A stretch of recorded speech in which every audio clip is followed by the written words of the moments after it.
বদমাশে বলতে হবে, যে চোর তাকে চোরে বলতে হবে, যে লম্পট তাকে লম্পটে বলতে হবে, হালালকে হালাল বলতে হবে, হারামকে হারাম বলতে হবে, জায়েজকে জায়েজে বলতে হবে, নাজায়েজকে নাজায়েজে বলতে হবে, যে বেদাতিকে বেদাতি বলতে হবে, যে হকপন্থী তাকে হকপন্থী বলতে হবে। এতে তুমি কষ্ট পাওয়ার, নারাজ হওয়ার, বেজার হওয়া আমার কিছু আই যায়।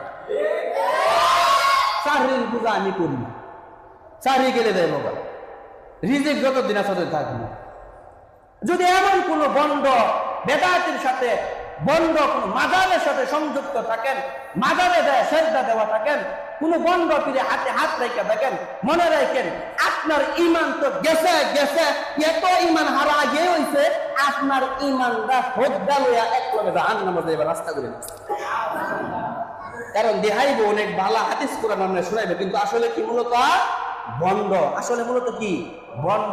এজন্য এই যে বন্ড, মুশরিক, বেদাতি, মাজার পূজারী যারা কোরআন হাদিসের ইলম নাই, কোরআন হাদিসের জ্ঞান নাই, একটা আয়াত সহিভাবে পড়তে পারবে না, একটা হাদিসের ইবারত করতে পারবে না, এই জাতের লোক যখন পীরের আসনে বৈশা চুরিগিরি করে, মুরিদ করে, আর বলে আমি বড় পীর, আমি বড় আল্লাহওয়ালা, আমি বড় বুজুর্গ, আমার কাছে আয়ো, আমার কাছে মুরিদ হও। মুরিদ হওয়ার পরে দেখেন প্রথম নম্বরে কয় তোর ভাই গরু কইরা ও হুজুর আছে মাছটা, তো একটা আমার নামে অক্ষ করে লাও।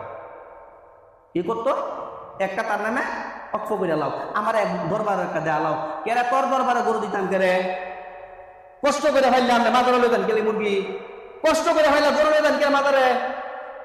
আমরা গরু মা নাই, আমরা বাপ নাই, আমরা বউ নাই, সন্তান নাই, আগে হ্যাঁ করে খাবো।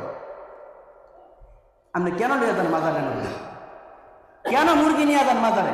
কেন মুরগি মানত করেন মিসকিন শাহ? হ্যাঁ, ও আপনার কামিয়া হইতো, আপনার ছেলে ও না ছেলে হইতো, মাইয়া হয় না মাইয়া হইতো, এই ধারণা, এইটা চিন্তা ভাবনা। যে বেটা মানত করছে না, এ বেটা ওইটা করতে, যে বেটা মানত করছে না, এ বেটা ওইটা করতে। তুমি মাজারও মানত করো করে, আল্লাহর নামে মান্নত করবা।